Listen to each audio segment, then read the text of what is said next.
Okay, let's make a double crochet two together, also known as a decrease stitch. Very simple, using the basic double crochet stitch. There's a few there. I'll make one more, yarn over, pull up a loop. This is a regular double crochet. Pull through two twice, and that's your normal double crochet. Now we're going to use that same stitch to decrease. So what you do is you start like a normal double crochet, yarn over, pull up a loop, and yarn over, pull through two, and you stop.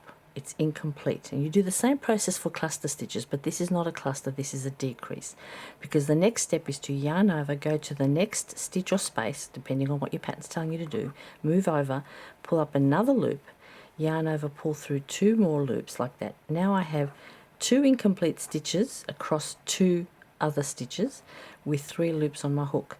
To finish the decrease, I yarn over and pull through all 3 loops on my hook, and now I have decreased by 1 stitch. Here are 2 stitches below. I've used 2 elements, 2 partial double crochet, closed them off together to make a decrease. So now I have 1 less stitch up here. Normally, if you're going to continue doing those, you might need a chain to bridge across to the next space. So let's do another one.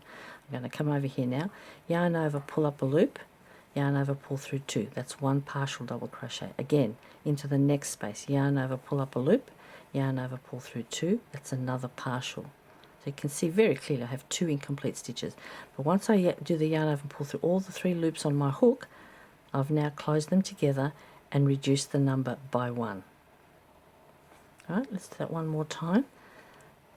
Pull up a loop, pull through 2, go to the next spot, yarn over, pull up another loop, pull through 2, close it all off, and there we go. So you can see how they branch in and meet together at the top when you close them off. Oftentimes these stitches are sometimes called clusters, and in reverse, clusters are sometimes called by the name of this, the double crochet 2 together. But cluster stitches all go into the same space or stitch. These use multiple spaces or stitches. You see that?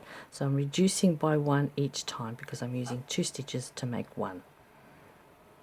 And that's it. That's a double crochet 2 together decrease stitch. And it can be done with other stitches, trebles and single crochet. Sometimes we pull them through together, but this is the double crochet 2 together. Have fun.